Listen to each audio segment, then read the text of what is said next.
अब शुरू होने जा रहा है देश का सबसे बड़ा मुकदमा, आपकी अदालत, रजत शर्मा के साथ।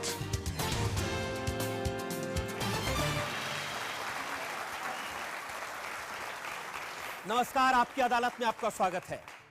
आपकी अदालत में आज पेश करेंगे फिल्मी दुनिया के एक ऐसे चमकते सितारे को जिसे आपने एक्शन में देखा, रोमांटिक रोल्स में देखा, कॉमेडी में देखा। ऐसा सितारा जिसे इंडस्ट्री का ओरिजिनल बैड बॉय कहा जाता है।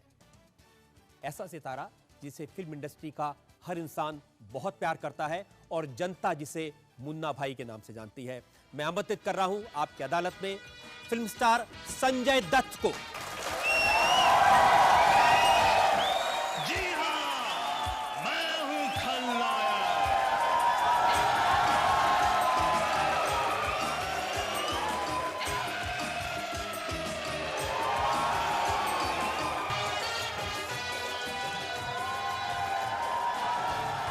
आपकी अदालत में आज इस खास मुकदमे के लिए हमने आमंत्रित किया है एक खास जज को, एक ऐसा इंसान जो मेंबर ऑफ पार्लियामेंट है, उद्योगपति है और अपनी देशभक्ति के लिए जाना जाता है। मैं आमंत्रित कर रहा हूं उद्योगपति नवीन जिंदल को।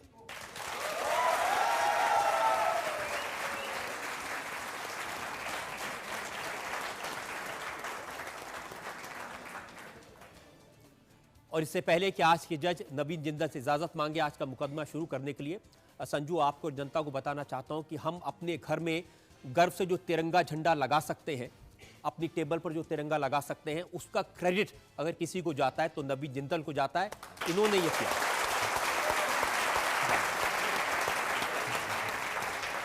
तो आपकी अदालत में आज के जज नवीन जिंदल की इजाजत चाहेंगे आज का मुकदमा शुरू करने के लिए। इजाजत है, आज की कार्रवाई शुरू कीजिए। और इससे पहले कि इल्जामात और सवालात का सिलसिला शुरू हो, हम एक नजर डालेंगे संजय दत्त के फिल्मी करियर पर, उस बैकग्राउंड पर जिसमें आज का एक खास मुकदमा चला जा रहा है।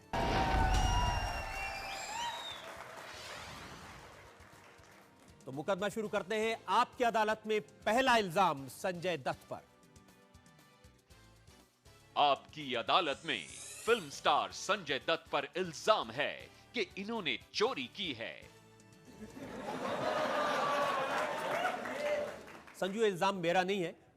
ये जो हॉलीवुड की कंपनी है 20th सेंचुरी फॉक्स, उसने कहा कि ये जो आपकी नई फिल्म है नॉकआउट, इसका पूरा का पूरा प्लॉट एक हॉलीवुड की फोन बूथ फिल्म से चोरी किया है आपने। मैं इल्जाम इन पे लगाता हूं कि इन्होंने वो लिबर्टी स्टैंड स्टिल की चोरी की है।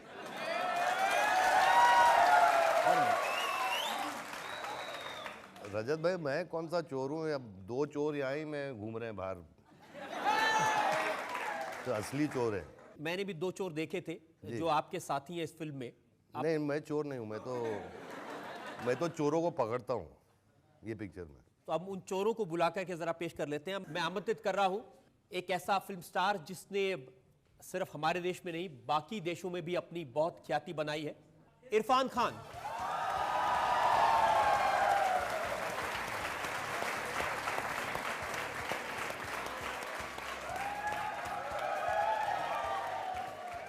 और संजय दत्त की इस नई फिल्म नॉकआउट में एक और चोर है, एक ऐसा चोर जिससे फिल्म इंडस्ट्री बैडमैन के नाम पर जानती है, गुलशन ग्रोवर।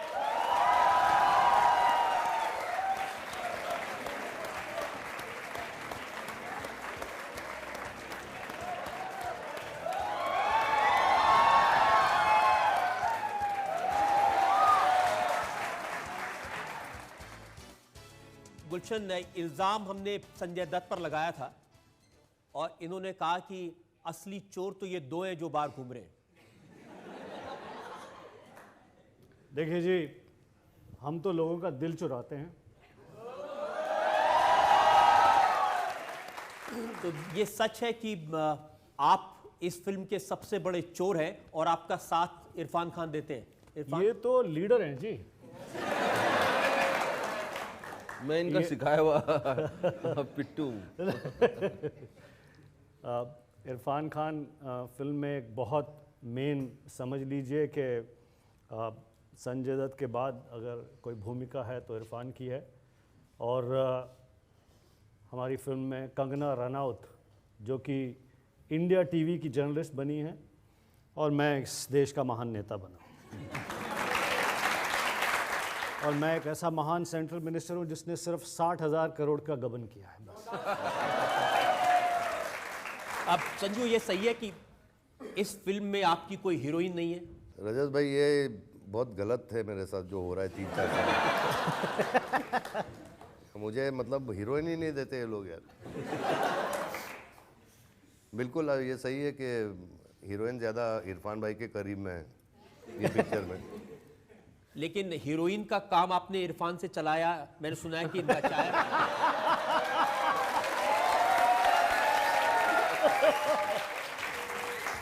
इस फिल्म में जो कटरीना गाना गाती हैं, जैसे टच मी उस पर इरफान से नाच कराया है। इतना बढ़िया गाना गाया और इतना अच्छा डांस किया है। इरफान जरा,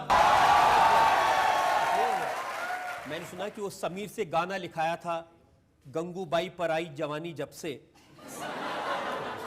सारे लौंडे परेशान तब से। सही है कि नहीं?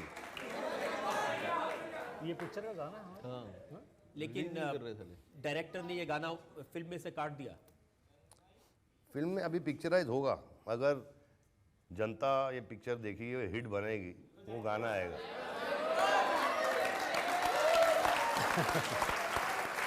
आप जो 50,000 करोड़ रुपए स्विस बैंक में होने की बात कर रहे हैं, ये तो स्वामी रामदेव का आइडिया है। वो कहते हैं स्विस बैंक का पैसा वापस लाना चाहिए। हम सब यही चाहते हैं कि जो देश का पैसा बाहर गया है वो वापस आए। एटलीस्ट हमने ये कोशिश की कि फिल्म के ज़रिए एक कैरेक्टर ऐसे क्रिएट किया हम लोगों ने, जो उसका मिशन यही है कि वो पैसा जो गया है देश से वो वापस लाए। एक्चुअली ये एक ऐसा मुद्दा है जो कि बहुत ज़रूरी है डिस्कस करना, और इस फिल्म में इसको बहुत सिंसियरली हैंडल किया गया है। अनलाइक कई कमर्शियल फिल्म होती हैं जिसमें कि आप सब्जेक्ट आप लेते हैं, बट उस सब्जेक्ट को सिर्फ एक बुनियाद रख के फिर आप कहानी कुछ और सुनाते हैं। इसमें पूरी तरह से डील किया गया है इस सब्जेक्ट। ये नॉकआउट का सुनाऊं क्या? एक अच्छा डायलॉग है। पहले नॉकआउट का डायलॉग सुन लीजिए। वो इरफान भाई को बोलता है फ़ोन पे, बोलता है लोग अपना पाप धोने के लिए गंगा जी के पास जाते हैं, गंगा जी को मैं तेरे पास लेके आ रहा हूँ। कैसा लगा? तो जज साहब, इनकी बातें सुन के मुझे लगता है इन्होंने चोरी वोरी कुछ नहीं की है, ये तो ऐसे ही बेचारे फंस गए हैं। तो इनको आप अगर इजाज़त दें तो बरी कर सकते हैं, लेकिन इन पर के लिए बहुत सारे इल्ज़ाम मेरे पास हैं। मैं आपकी बात से सहमत हूँ, और मुझे लगता है कि ये तो छोटे मोटे चोर हैं। जो बड़े चोर हैं वो हमारे पास हैं, तो मैं समझता हूँ कि इन्हें हम बरी कर सकते हैं और मुकदमा बड़े चोर पे चलाया जाए।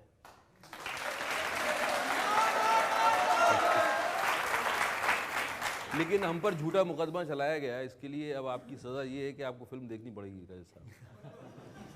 हम फिल्म देखेंगे और उम्मीद करते हैं कि देश की जो जनता है यहाँ पर वो भी आपकी फिल्म देखे, फिल्म सक्सेसफुल हो। ये मेरी शुभकामनाएं आपके साथ। Thank you. धन्यवाद जज साहब। हम एक ब्रेक के रुकेंगे और ब्रेक के बाद आपकी अदालत में संजय दत्त से पूछेंगे उन्होंने राजनीति क्यों छोड़ी। Welcome back. आपकी अदालत में आज हम मुकदमा चला रहे हैं नॉकआउट के हीरो संजय दत्त पर। आपकी अदालत में अगला इल्जाम। आपकी अदालत में फिल्म स्टार संजय दत्त पर इल्जाम है कि इन्होंने पॉलिटिक्स ज्वाइन करके गलती की।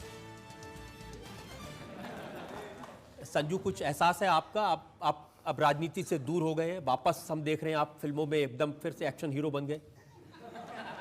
एक बहुत कमाल का किस्सा है रजत भाई। मैंने अमर सिंह जी को पूछा, मैंने बोला मुझे भाषण देना आता नहीं है, तो मैं क्या बोलूँ भाई मंच पे जाके? तो बोले देख, रात को मेरे साथ बैठ और मैं तुझे 2-3 पॉइंट्स देता हूँ। बोला ठीक है। तो पहले बोले कि डैडी तुम्हारे जब आए थे सबसे पहले लखनऊ गए थे, तो उनके बारे में बात करो कि लखनऊ डैडी आए थे और मैं बहुत खुशी है मुझे कि मैं यहाँ से।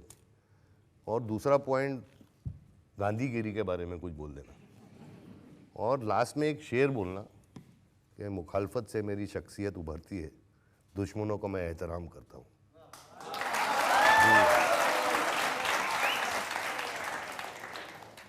तो पूरी रात में पढ़ के मैं सो गया। अगले दिन जब मंच पे गया तो वहाँ यूपी में हर दूसरा आदमी नेता होता है। तो एक आए, उन्होंने बहुत भारी भाषण दिया और बोले कि हमारे बीच हमारे संजय बाबा हैं और आपको पता नहीं कि उनके पिताजी पहले लखनऊ आए थे। तो मैंने बोला मेरा एक मुद्दा तो चला गया। हालत खराब। दूसरा आया कि हमारे बीच संजय बाबा हैं और उन्होंने गांधीगिरी को बहुत स्प्रेड किया है। मैंने बोला खत्म। फिर अमर सिंह जी आए, बोले कि कल रात को संजू हमें एक शेर सुना रहे थे और ये शेर उन्होंने बोल दिया। तो ये एक बहुत बड़ी वजह थी। तो आपने सोचा कि इससे जितनी जल्दी पीछा छूटे उतना अच्छा है। पॉलिटिक्स मेरे लिए नहीं है रजत भाई। मतलब मैं काफ़ी सॉफ्ट इंसान हूँ, मेरा दिल सॉफ्ट है लोगों के लिए।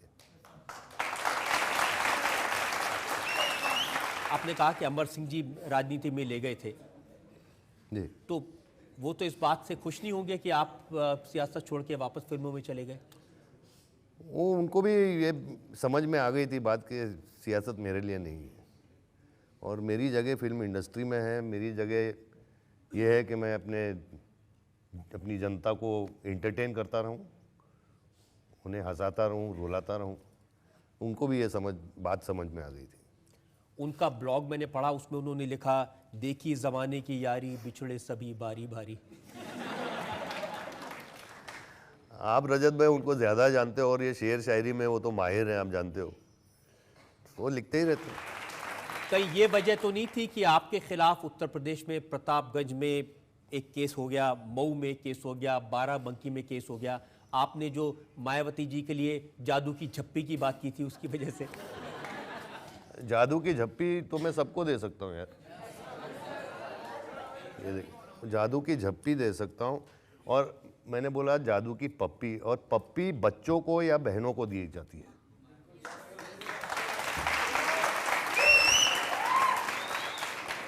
मुझे याद है कि 2004 में संजय दत्त जी कुरुक्षेत्र आए थे मेरे खिलाफ प्रचार करने के लिए, और जब मैंने इनके पिताजी श्री सुनील दत्त जी से इनकी शिकायत की और मैंने कहा कि वो मेरे खिलाफ प्रचार करने आए हैं, तो बोले कोई बात नहीं, संजू को कोई जो बुलाता है वो चले जाते हैं, लेकिन मैं आऊँगा तुम्हारे लिए प्रचार करने के लिए। और वो आए, उन्होंने मुझे अपना आशीर्वाद दिया। तो और आगे से मैं आशा करूंगा कि अगली बार जो है कुरुक्षेत्र ये मेरे खिलाफ नहीं बल्कि मेरा साथ देने के लिए चुनाव में आएंगे। लेकिन जज साहब से मैं एक चीज़ कहना चाहता हूँ कि मैं वहाँ गया ताकि आप जीतें। मैंने इतना बुरा भाषण दिया। अगर कांग्रेस पार्टी आपको मौका देगी, वो पार्टी जिसके मेंबर ऑफ पार्लियामेंट आपके पिताजी दत्त साहब थे, आपकी बहन प्रिया दत्त वो भी कांग्रेस पार्टी से एमपी है, तो क्या आप फिर से राजनीति में जाएंगे? जो दत्त खानदान के खून में, वो कांग्रेस पार्टी ही है। वो चाहे मेरी मम्मी हो, डैडी हो। एक वक्त ऐसा था जहाँ हम लोग सब जाके मैडम को डायरेक्ट मिलते थे विदाउट अपॉइंटमेंट। मम्मी भी रह चुकी हैं राज्यसभा मेंबर कांग्रेस की, डैडी रह चुके हैं। तो बिल्कुल अगर कांग्रेस चाहेगी तो बिल्कुल आऊँगा मैं। अब कांग्रेस कैसे स्वीकार करेगी जो आदमी नरेंद्र मोदी से मिलता हो वो कांग्रेस के लिए भी कैंपेन करे?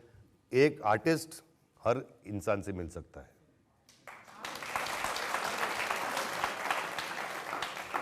यानी उसकी एक वजह थी कि मेरा एक दोस्त है जो अमेरिका में रहता है, उसकी ज़मीन है वहाँ सूरत में। और मैंने जो सुना, जो नरेंद्र मोदी साहब हैं वो बिल्कुल अगर उनको कोई चीज़ पसंद आती है तो बिल्कुल वो अपना मदद करते हैं उस चीज़ में। मैं ये कहना चाहता हूँ कि ऐसा चीफ मिनिस्टर मैंने नहीं देखा है।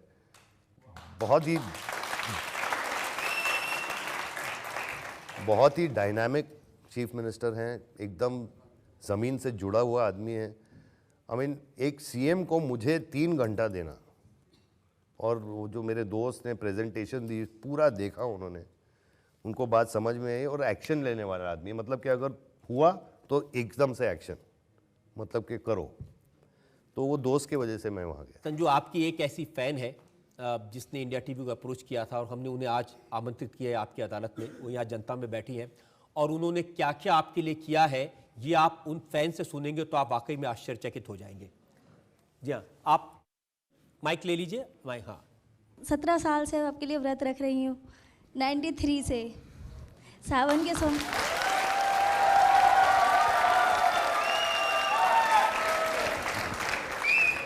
मैं नहीं जानती कि मेरा आपसे क्या रिश्ता है, लेकिन मैं आपको दुखी नहीं देख सकती।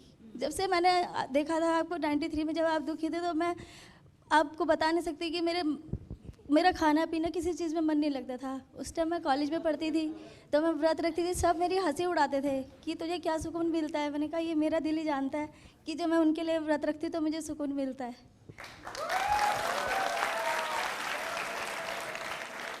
मैंने सुना कि बहुत सारी चीज़ें आप लेके आई हैं जो आप संजय दत्त को देना चाहती हैं। हाँ, वो बरसों से आपका इंतज़ार कर रही है। आइए, आप ले आइए। आइए, आप आ जाइए। ये क्या क्या है ये आप जरा बता दीजिए, क्या लाई हैं आप? ये मैंने इनके लिए कहा था भगवान इनके जीवन में खुशियाँ देगा, तो मैं ये 51 तोले का इनके 51वें बर्थडे पे चढ़ाऊंगी। अच्छा। ये बच्चा का मंदिर है। और ये भैया, ये वो किताब है जिसने आपको पार लगाया है। ये देवी माँ की किताब है, इसको पढ़ के मैंने आपके लिए दुआ की। अब इसका विसर्जन कर देंगे। जी। और ये आपके बर्थडे में मैंने चुन्नी चढ़ाई थी। तो मैं ये किताब रख सकता हूँ? हाँ, इसको विसर्जित मंदिर करना। इसको पानी में डाल दूँ? अच्छा, ठीक, थैंक यू। मेरा कोई भाई नहीं है।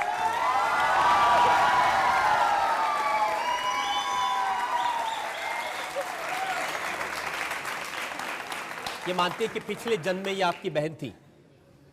वैसा ही लग रहा है मुझे। इनके लिए और ऐसे जो आपके फैंस हैं उनके लिए क्या कहना चाहते हैं आप? मैं यही कहना चाहता हूँ कि यही चीज़ें होती हैं जो, मतलब अब मेरे जो फैंस हैं, चाहने वाले हैं, इनकी वजह से आज मैं यहाँ बैठा हूँ। जो मुश्किल वक्त मेरी ज़िंदगी में आया था वो इनकी वजह से टल गया। और हमारी शुभकामनाएं हैं कि इन लोगों की दुआओं से, लोगों के प्यार से जो बाकी बुरा वक्त है वो भी ज़रूर टल जाएगा। लेकिन मेरा काम आप पर इल्ज़ाम लगाने का। चला रहे हैं फिल्म स्टार संजय दत्त पर आपकी अदालत में अगला इल्ज़ाम। आपकी अदालत में फिल्म स्टार संजय दत्त पर आरोप है कि ये बार बार रंग बदलते हैं। संजू, जब आप पिछली बार आपकी अदालत में आए थे, चुनाव का मौसम था, आप नेता के अंदाज में आए थे। अब आप एक्शन हीरो के अंदाज में आए हैं, बिल्कुल रंग बदल लिया आपने। आपको क्या लगता है यार, ऐसे कपड़े बेटर है ना यार? हाँ? कि वो खादी पहनूं? ये देखिए रजत, एक्शन हीरो बेटर है वो नेता बनने से ना।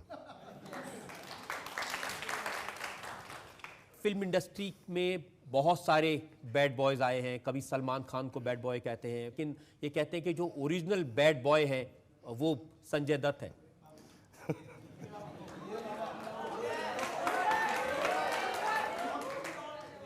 बैड बॉय नहीं, मैं शरारती बॉय था, बैड कभी नहीं था।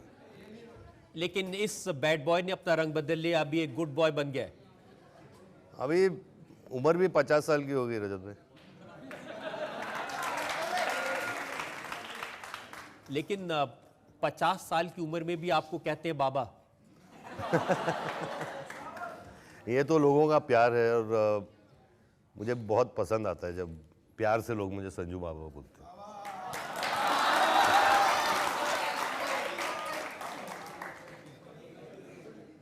जब सलमान खान आपकी अदालत में आए थे तो उन्होंने कहा था कि मुझे तो बैड बॉय बने रहना बहुत अच्छा लगता है। वो बॉय नहीं रहे हैं अभी।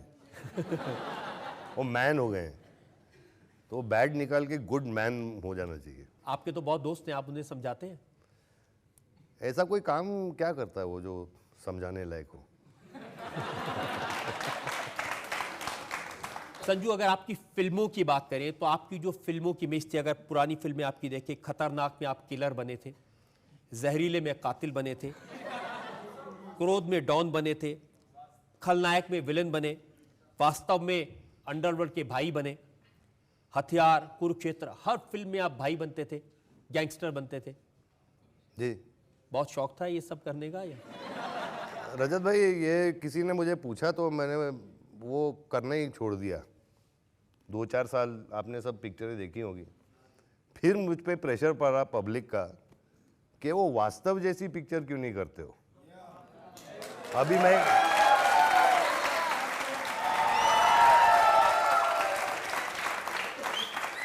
और ये बार बार वास्तव का डायलॉग सुनाने की डिमांड आ रही है। बोलता है, ए माँ क्या देख रही है टुकुर टुकुर? हाँ, ये देख रही है क्या? ये देख क्या है, बोल कितने का? 50 तोला। कितना?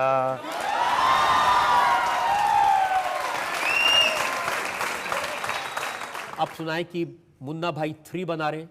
जी, इसकी शूटिंग मई में शुरू होगी अगले साल, और मुझे उम्मीद है कि दिसंबर में आप सब मुन्ना भाई तीसरा जो है वो देख सकते हैं।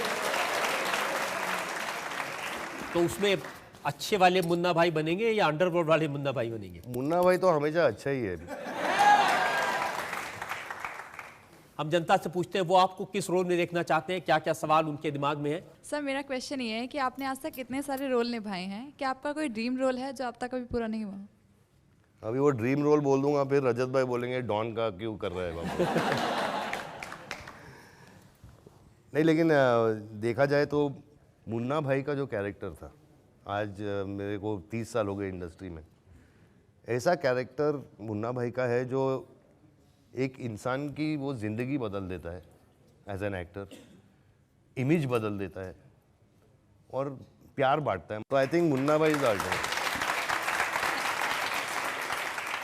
ऐसी कौन सी तमन्ना है जो आप चाहते हैं जिसके लिए आपके फैंस हैं, आपको जो पसंद करते हैं लोग, आपके लिए दुआ करें? कि मुझे आज़ादी मिल जाए बस।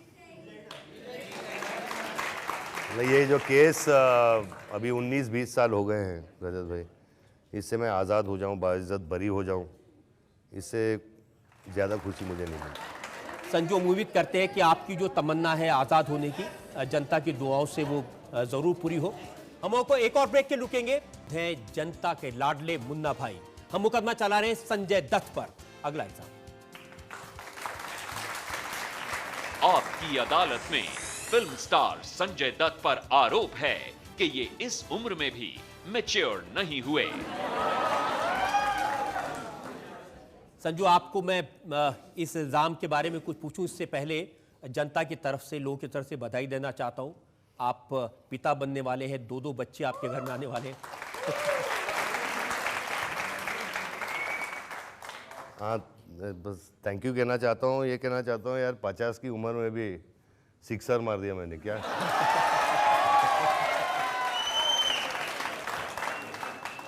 लेकिन मैंने सुना है कि मान्यता कहती है कि उनको अब 3 बच्चे संभालने पड़ेंगे, 2 आने वाले और एक जो घर में पहले से है। हाँ, ये मुझे भी कहती है कि 2 आने वाले हैं तो 3 बच्चे हो गए घर पे, लेकिन मैं कैसा कि बच्चा कहाँ हूँ रजत भाई। आप कहते हैं ना दिल तो बच्चा है जी। दिल बच्चा है लेकिन मैं थोड़ी बच्चा हूँ। लोग कहते हैं कि आप आज भी अपने दिल से सोचते हैं, दिमाग से नहीं सोचते। बिल्कुल सही आपने कहा, मैं दिल से ही सोचता हूँ, दिमाग से नहीं सोचता हूँ, इसीलिए जनता मुझे प्यार करती है इतना।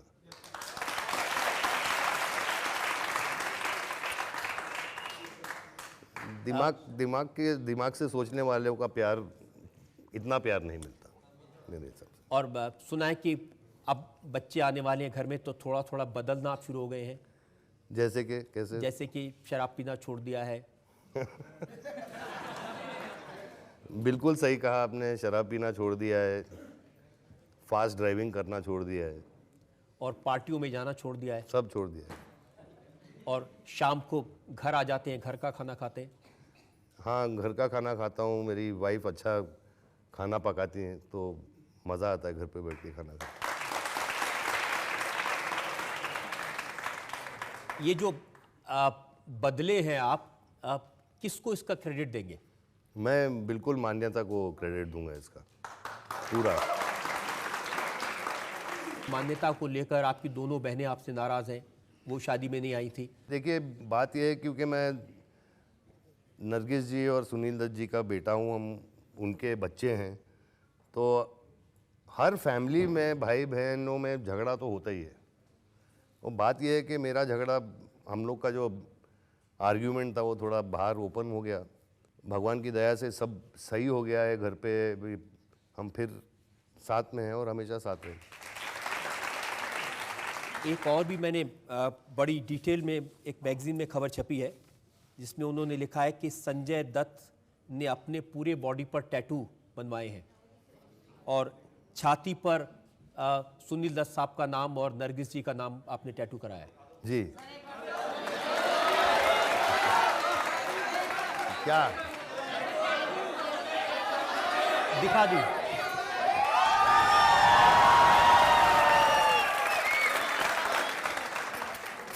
नहीं, इसका मतलब है, अगर आप देखेंगे रजत भाई, पहले तो एक दिन मैं घर पे बैठा था और मैं बहुत याद कर रहा था मम्मी और डैडी को, और मैंने तब सोचा, मैंने बोला उनका नाम मैं अपने छाती पे लगाना चाहिए क्योंकि हमेशा मेरे साथ रहेंगे। और मेरे फादर हिंदू थे तो उनका नाम हिंदी में है, और मेरी माँ मुसलमान थी तो उसमें उर्दू में है।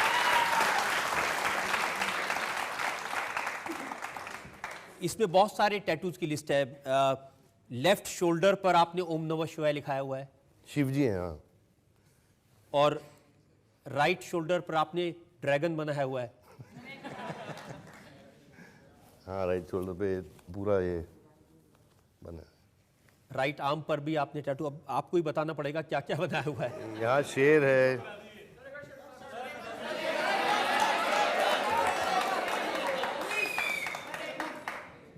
यहाँ वो मान्यता का नाम है। एक जमाना था जिस भी हीरोइन के साथ आप काम करते थे उसके साथ आपका नाम जुड़ जाता था। रजत भाई, वो जमाने में मैं बैड बॉय था, लेकिन अभी मैं गुड मैन हो गया हूँ। अब आप किसी से नहीं कहेंगे कि शर्माना छोड़ डाल, आई लव यू बोल डाल।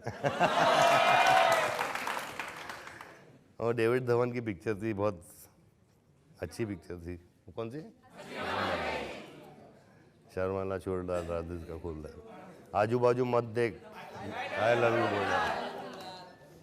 तो अब इतना सुधर गए हैं कि अब हीरोइन से भी दोस्ती नहीं होगी? नहीं, दोस्ती होती है और आजू बाजू देखता रहता हूँ। अभी 2 आने वाले हैं तो थोड़ा तो इमेज अच्छा होना चाहिए कि नहीं यार। आपकी अदालत में हम एक ब्रेक के रुकेंगे और ब्रेक अदालत में आज हमने मुकदमा चलाया नॉकआउट के हीरो संजय दत्त पर, एक्शन हीरो संजय दत्त पर। हमने संजय दत्त से पूछा उन्होंने सियासत क्यों छोड़ी, हमने उनसे पूछा उनके आने वाले 2 छोटे छोटे बच्चों के बारे में, हमने उनसे पूछा कि क्यों उन्होंने अपना स्टाइल बदल लिया है। सारे सवालों के जवाब संजय दत्त ने बेबाकी से दिए। अब वक्त है आपकी अदालत में आज के जज, मेंबर ऑफ पार्लियामेंट और उद्योगपति नवीन जिंदल के फैसले का आज के मुकदमे पर।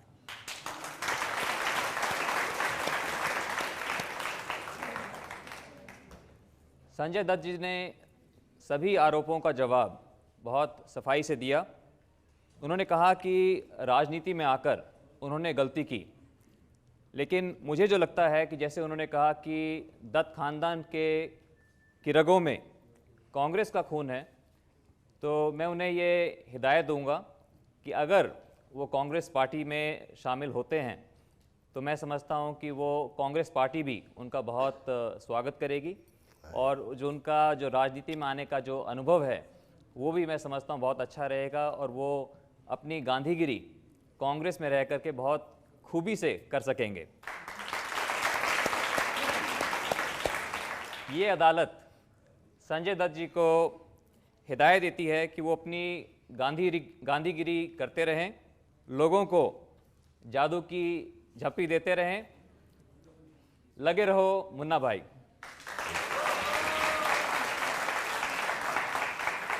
आप कुछ कहना चाहते हैं? जब भी मैं यहाँ आता हूँ, जनता का प्यार देखता हूँ, आपसे बात करता हूँ, मुझे बेहद खुशी होती है, मैं फिर ये जान जाता हूँ कि जनता मुझसे कितना प्यार करती है, आप मुझसे कितना प्यार करते हैं, और बस मैं हमेशा आपके साथ हूँ, हमेशा आता रहूँगा। मुखालफत से मेरी शख्सियत उभरती है, मुखालफत से मेरी शख्सियत उभरती है, दुश्मनों का मैं एहतराम करता हूँ। आपकी अदालत में हमने मुकदमा चलाया संजय दत्त पर, हमारी शुभकामनाएं हैं संजय दत्त की आने वाली फिल्म सफल हो, संजय दत्त लोगों का ज़्यादा से ज़्यादा मनोरंजन करें, और आपकी तरफ से ये शुभकामनाएं भी हैं कि उनके ऊपर जो केस चल रहा है उससे वो बरी हो, आज़ाद हो, जैसी उनकी तमन्ना है। आपकी अदालत का ये शो आज यहीं खत्म करते हैं। अगले सप्ताह से मुलाकात होगी एक नई शख्सियत के साथ, तब तक के लिए